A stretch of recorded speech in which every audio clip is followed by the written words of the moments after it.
Hello everyone, welcome back to commerce room. This is Priya your educator. तो students, आज की class में हम एंगल कर्व के बारे में डिस्कस करने वाले हैं।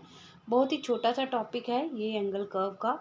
अर्नेस्ट एंगल ने ये टॉपिक है जो दिया था एंगल कर्व, इसी का नाम उन्हीं के नाम से रख दिया गया। तो एंगल कर्व क्या होती है? Is a locus of points relating to equilibrium quantity of a same good. हम बात कर रहे हैं उन पॉइंट्स के ऊपर, उन लोकस ऑफ पॉइंट्स की जो कि इक्विलिब्रियम दिखाता है सेम क्वांटिटी ऑफ गुड का। एक ही प्रोडक्ट के बारे में हमने बात करनी है। And the level of money income, अलग अलग लेवल के ऊपर जो पर्सन है वो सेम गुड की क्वांटिटी किस तरह से लेता है और एक ही प्रोडक्ट की क्वांटिटी को लेकर किस तरह से वो इक्विलिब्रियम में रहता है।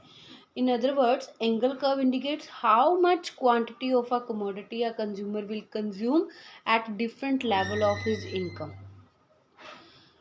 to be in equilibrium. Angle curve हमें ये इंडिकेट करती है कि कितनी क्वांटिटी कमोडिटी की एक कंज्यूमर को कंज्यूम करनी है, कंज्यूम करेगा at the different level of his income के डिफरेंट लेवल के ऊपर जो पर्सन है वो कितनी कमोडिटी की क्वांटिटी को कंज्यूम करेगा इक्विलिब्रियम में रहने के लिए।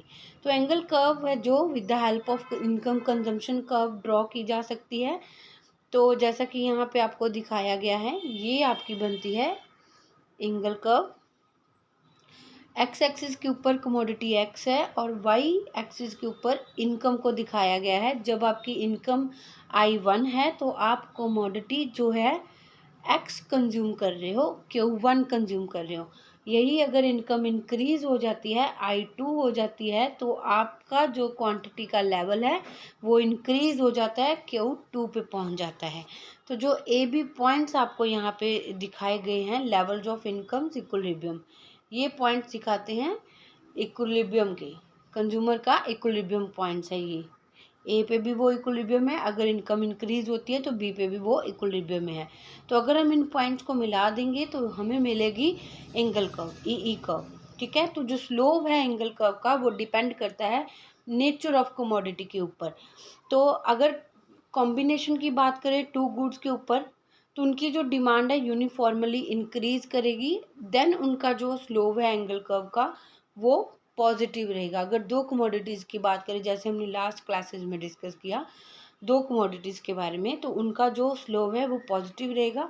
अगर एक जो कमोडिटी है, एक जो गुड है वो इन्फीरियर है, तो वहाँ पर जो एंगल कर्व है स्लोप उसका नेगेटिव रहेगा। अगर एक इन्फीरियर है एक नॉर्मल है तो वहाँ पर नेगेटिव रहेगा। अगर दोनों नॉर्मल है तो देन इंक्रीज होगी डिमांड यूनिफॉर्मली एंड उनका जो स्लोप है वो पॉजिटिव रहता है। तो इसका मतलब क्या है? Increase in income, demand for inferior goods goes down. Income के इंक्रीज होने के कारण जो इन्फीरियर गुड्स की डिमांड है वो क्या हो जाती है? डाउन हो जाती है। इस करके वो जो स्लोप रहता है नेगेटिव रहता है। आई होप यहाँ तक आपको क्लियर हो गया होगा। चैनल को सब्सक्राइब जरूर कीजिए, लेसन अच्छे लगते हैं तो लाइक एंड शेयर भी जरूर कीजिए। मिलते हैं हमारी नेक्स्ट क्लास में। Thank you.